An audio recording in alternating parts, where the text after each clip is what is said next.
Selamat pagi anak-anak kelas 4. Kita akan belajar agama hari ini. Sebelumnya kita akan berdoa.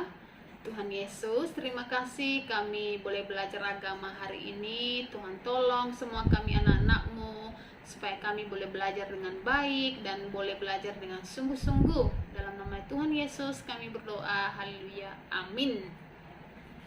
Anak-anak, kita akan masuk di bab yang keempat, halaman yang ke-34. Buka secara bersama-sama bukunya, yaitu tentang persembahan syukur yang benar. Oke, lanjut. Penjelasan dari persembahan syukur masuk di halaman yang ke-35. Dikatakan di bagian yang pertama, arti persembahan syukur ya. Perhatikan di sini. Persembahan berasal dari kata dasar yaitu sembah, yang berarti sesuatu yang diberikan kepada yang disembah atau yang dihormati. Nah, ada satu kisah ya. Di Sulawesi Tengah, di situ dikatakan pada musim panen mereka merayakan hari raya panen ya. Mereka membawa hasil kebun, ladang, sawah, ternak atau uang dari penghasilannya dikumpulkan di gereja pada saat ibadah pengucapan syukur panen. Jadi ada ibadah pengucapan syukur panen, semua hasil ladang mereka, hasil sawah mereka, baik berupa uang maupun berupa barang atau hasil dari apa yang mereka kelola selama ini. Mereka kumpulkan semua itu, mereka bawa ke gereja sebagai rasa ucapan syukur mereka kepada Tuhan. Nah, terus dikatakan semua hasil panen yang terkumpul akan dilelang atau dijual. Nah, dijual, terus uangnya diperuntukkan di pelayanan gereja. Nah, dikatakan bahwa hasil yang mereka jual itu atau dilelang itu, misalnya uangnya dipersembahkan lagi kepada gereja, artinya semua untuk pekerjaan Tuhan ya, bisa dikembalikan kepada Tuhan. Nah, terus ada kisah yang dituliskan di sini ya, anak-anak bisa membaca sendiri, kisah tentang Habel dan Kain ya, ketika mereka mempersembahkan korban kepada Tuhan ya. Kain dan Habel, dari hasil panen mereka atau hasil apa yang sedang mereka kerjakan selama ini, mereka persembahkan kepada Tuhan. Dan Kain Habel adalah dua orang bersaudara, tetapi Habel memberikan persembahan yang baik dan dengan hati yang tulus, dan nanti persembahannya yang diterima oleh Tuhan. Nah, anak-anak masih ingat ya tentang kisah itu. Lanjut, di sini dikatakan ya, persembahan syukur tidak sama dengan sumbangan. Misalnya kita memberikan sumbangan, itu bukan persembahan syukur ya, itu berbeda ya.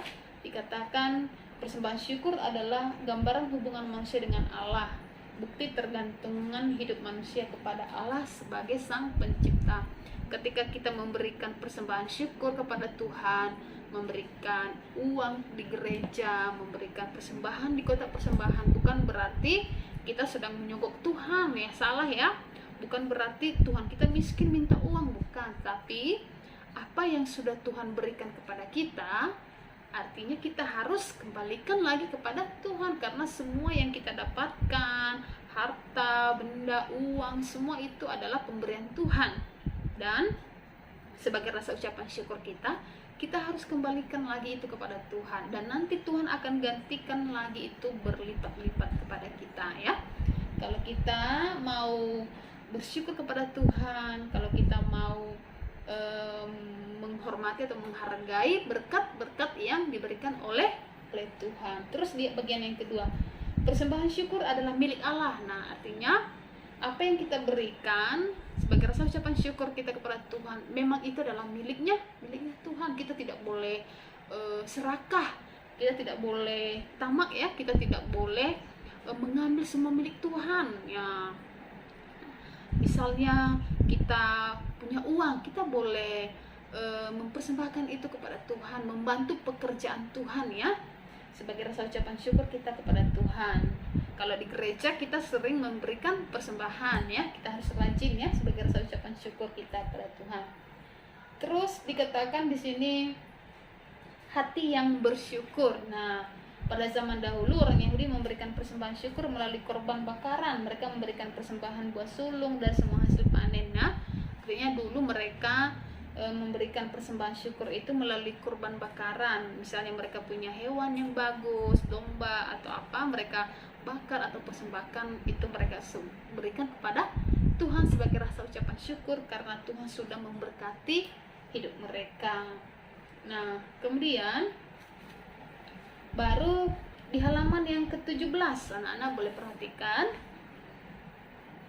Dikatakan di sini, saat ini umumnya orang Kristen tidak lagi membawa hasil panen atau ternak ke gereja ya. Sekarang kalau kita mau bersyukur kepada Tuhan, memberikan persembahan syukur, kita tidak perlu lagi membawa hewan yang bagus ya. Tidak perlu. Persembahan syukur biasanya diberikan dalam bentuk uang atau barang ya, seperti yang sudah saya jelaskan tadi ya. Terus orang Kristen memberikan persembahan syukur karena memahami bahwa hidupnya adalah milik Allah. Artinya karena kita sadar bahwa tubuh kita ini, hidup kita ini, semua yang diberikan Tuhan ini adalah miliknya Tuhan, dan artinya kita harus persembahkan itu sepenuhnya kepada Tuhan. Nah, ada 4 ya. Ada 4 yang Alkitab ajarkan kepada kita cara memberikan persembahan dari hati yang bersyukur. Yang pertama, dengan sukarela ya. Baca di sini dengan sukarela, bukan dengan paksaan. Artinya ketika kita memberikan persembahan syukur, yaitu dengan hati yang rela, bukan paksa ya.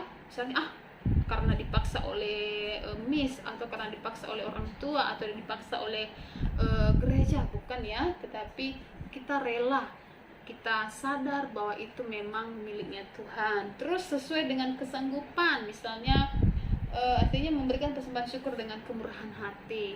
Kalau misalnya ada, kita berikan. Kalau tidak ada ya jangan mencuri, jangan mengambil punya orang terus kita berikan kepada Tuhan, tidak ya. Kalau tidak punya nggak apa-apa, kita berdoa ya. Terus dengan ketulusan, yaitu persembahan syukur diberikan sebagai tanda penyerahan diri kepada Allah, tidak mengharapkan balas jasa. Ketika kita memberikan persembahan syukur kepada Tuhan, bukan berarti kita harus meminta balasan ya, bukan ya, tetapi dengan tulus kita membantu. Misalnya kita membantu orang lain, kita tidak boleh mengharap supaya bisa dibalas, tidak ya. Kita harus belajar untuk memberikan dengan tulus. Kemudian sebagai persembahan yang hidup dan yang kudus bagi Allah, artinya dipersembahkan seluruhnya hanya untuk Allah, untuk kemuliaannya, bukan untuk pamer atau dilihat orang. Diingat bahwa ketika kita memberikan yang terbaik untuk Tuhan, kita tidak boleh pamer, kita tidak boleh menceritakan kepada orang lain, saya sudah memberikan ini, saya sudah membantu ini, tidak boleh ya.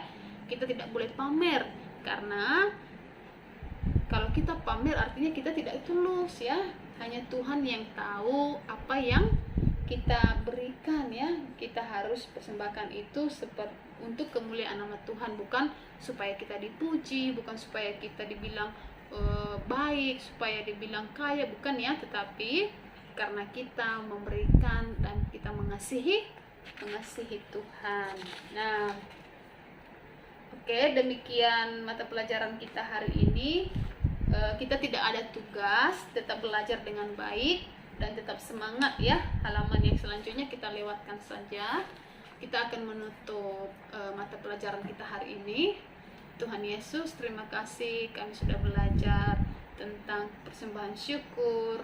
Hari ini biarlah kami boleh mempersembahkan yang terbaik untuk Tuhan, untuk kemuliaan nama Tuhan. Dalam nama Yesus kami berdoa, haleluya, amin.